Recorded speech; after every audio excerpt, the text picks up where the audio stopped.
The fluorescent lights buzzed overhead in Jefferson Elementary's third-grade classroom, casting harsh shadows across rows of small desks. The smell of disinfectant, mixed with the faint scent of crayons and pencil shavings.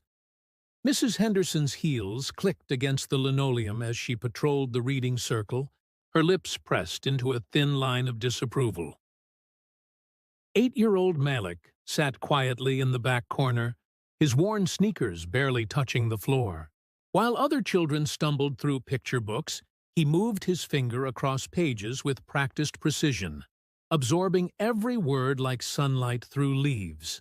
No one knew that the backpack beside his desk contained 3 leather-bound notebooks, filled with his own stories. No one even noticed when his eyes lit up during discussions about character development and plot structure.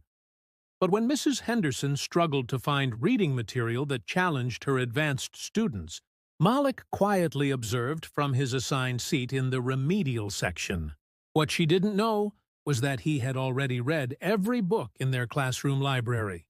Twice, and with just one raised hand, he was about to shatter every assumption she had made about him. Because sometimes, the most brilliant minds sit in the shadows, waiting for someone to simply ask them to shine. Mrs. Henderson held up a thick chapter book, its cover depicting a young wizard with a lightning bolt scar. "This is far too advanced for most of you," she announced, her gaze deliberately avoiding the back corner where Malik sat. "We'll stick to the picture books for now." Malik's hand slowly rose. "Mrs. Henderson?" She turned, her expression already shifting to one of practiced condescension.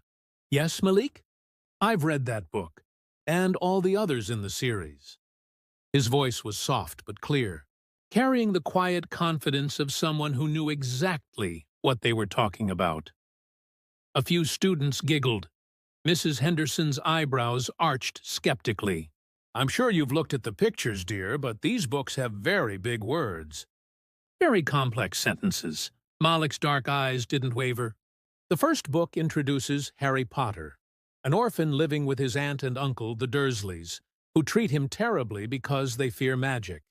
On his 11th birthday, Hagrid arrives to take him to Hogwarts, where he discovers he's famous for surviving the killing curse that Voldemort cast on him as a baby. The classroom fell silent. Mrs. Henderson's face flushed slightly, but her voice remained dismissive. Anyone could memorize a summary from the back of the book.